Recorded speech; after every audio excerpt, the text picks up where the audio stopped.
Hey, we're back here on the bonus round on GameTrailers.com. We've got an awesome panel this week from the LTD Gallery in Seattle as part of PAX with Peter, Greg, and Nathan. So everyone is talking about, Sony, Microsoft. Last week we talked about, how they're sort of changing their stance with indies, embracing everyone.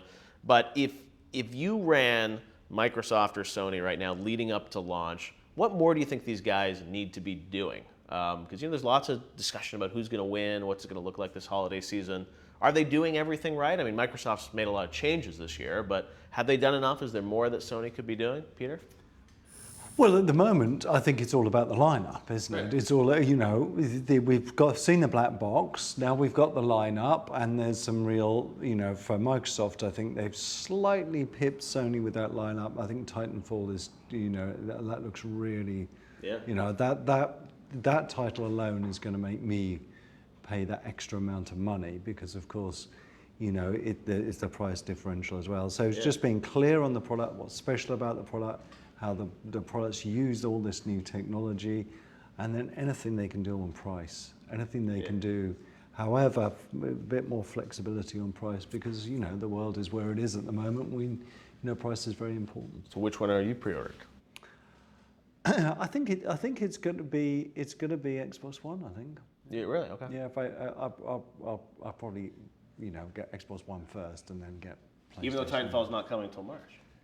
It's just I'm a sucker for games. That's it. And when I saw it, I saw it being played. I haven't played it myself. Right.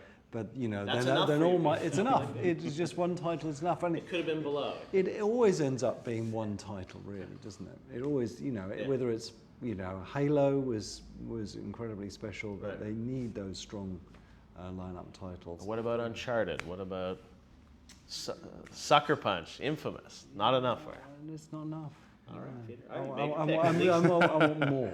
Okay. Good. I want more. So for you, it's all about the games. It sounds like it's not about necessarily the interface or like that. It's about what games you're going to get. They're going to be special for that system. Well, to be honest, and crikey, I've been inside the machine that's done this. I've been oversold all that stuff. Yeah.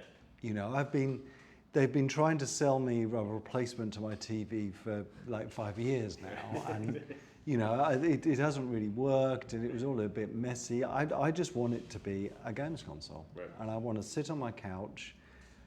I was going to say my underpants then, I don't know why. I want to sit on my couch, I want to hold my controller, and I want to play an awesome, epic. See, that's what I'm just imagining out Peter sitting there in your boxers playing Call of Duty, just going crazy, right? Yeah. Exactly. All right, fair enough. Greg, what about you? When you look at Sony and Microsoft, what they're doing right now, what excites you? Where do you think these guys could step it up in the next? Yeah, I mean, I think it's the games for sure. I feel like I just want to get a better picture of what to expect and when. I feel like they both have a handful of titles that I'm going to want, so I'm going to end up getting them both, I'm sure. I know just personally I want to know more about the interface and the layout, but I think that's kind of more of a selfish kind of developer thing and not necessarily like anything that would necessarily affect my purchase. But I will say, I think Xbox has done a pretty terrible job in sort of explaining, all that switching between games, entertainment. I don't know if the software's not ready or what's going on, but it's like, why haven't they shown that to people? And they sort of, at the reveal, they sort of showed it, but it was kind of in a very rudimentary way. But it's like, to me, it would be really cool if I could go from watching Game of Thrones on HBO to, move right over and there's my game and all that. And it's like, it doesn't feel like they're doing that at PAX. And I feel like if that's their value proposition, that it's going to be different and Sony's not doing that, is that compelling? Sounds compelling if it really is going to work that way, and that you said that's seamless, where it's sort of like you can move between things. And both consoles, as we know, it's like so many button presses to move between things. It takes, as you said, a minute to boot these things up. Yeah. If that's going to be sort of seamless, instant and on like that, it's going to be great. And maybe the software's just not ready there, but I feel like that hasn't been. Yeah, and I use my 360 as kind of a media hub for a while. I just got Apple TV, so now I'm doing that. But I did it for a while, and I feel like I do like a lot of the stuff they're talking about, like the instant on stuff, and not having to input switch actually makes me feel good because I'm kind of lazy. But that stuff, I think if it works and it's fast, that's going to be a cool thing to see, and we haven't, as you said. Yeah. But we saw when they introduced it, we saw that fantastic demo where they did that very fast switching. Yeah, but we haven't seen that since, have we? And I've in the back of my mind, I think it only works in America. someone said it. Well, there's something about the voice commands. I think we're only going to work maybe in 5 countries. I think at launch is what someone was saying. I think that's a universal gesture. So but isn't it the inputs in the back? They can't okay, support the TVs and all that stuff. Yeah. Yeah, they can't support our crazy sort of string and 2 tin cans that we have in Europe. And we haven't seen it controlled with a controller yet, right? Either. I mean, I assume that's the thing that you can do. What's that feeling like when I'm sitting with my controller and it's like, I want to go from Call of Duty to a Skype call to Netflix and all that, and like that's. I mean, and even Sony did a little bit of that at Gamescom where they had started their press conference. They showed Shuya Yoshida sort of playing a little bit and capturing a clip in Killzone. But all these systems are talking about, you're going to be able to upload your gameplay to Twitch instantly and people will be commenting on it, and sort of how all that works, I think could be really compelling. But we've seen a little bit from Sony. We've seen nothing from Xbox in that regard. So maybe see how much she months. Finished it yet. Yeah, that's part of it. I'm sure it's like they're holding it back because they want it to be great when they show it. But I think that's really going to be important to see what those guys can do in that regard. Nathan, what about for you?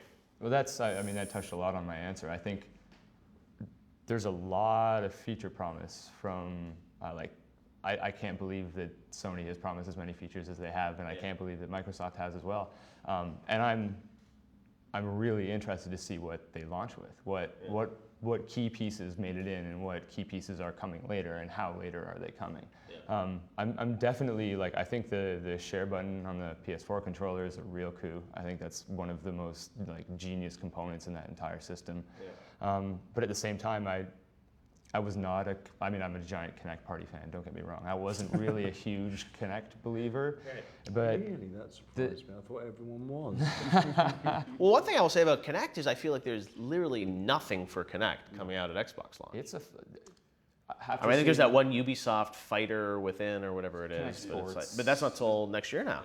And I feel like there's nothing there from a games perspective to sell it. And you remember when you came out and trumpeted Kinect as the future of, what was the line? Future of entertainment. Future entertainment. Yeah, that was on the teleprompter. Yeah, I'm sure they have games that support it in some fashion, right? Just not Kinect controlled, but the voice command stuff, and I'm sure Forza. Or even smaller indie games, right? I would just think what about having a slate of some cool indie Kinect games or something? This is where the indie community can really help, I think, because they can, take something like Kinect, which just feels slightly less loved than it did before.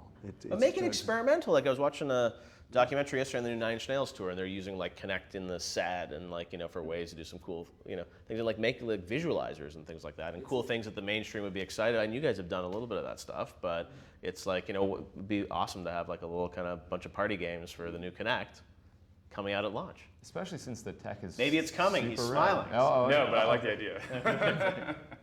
You should keep talking about that so Greg gets to make it. Exactly.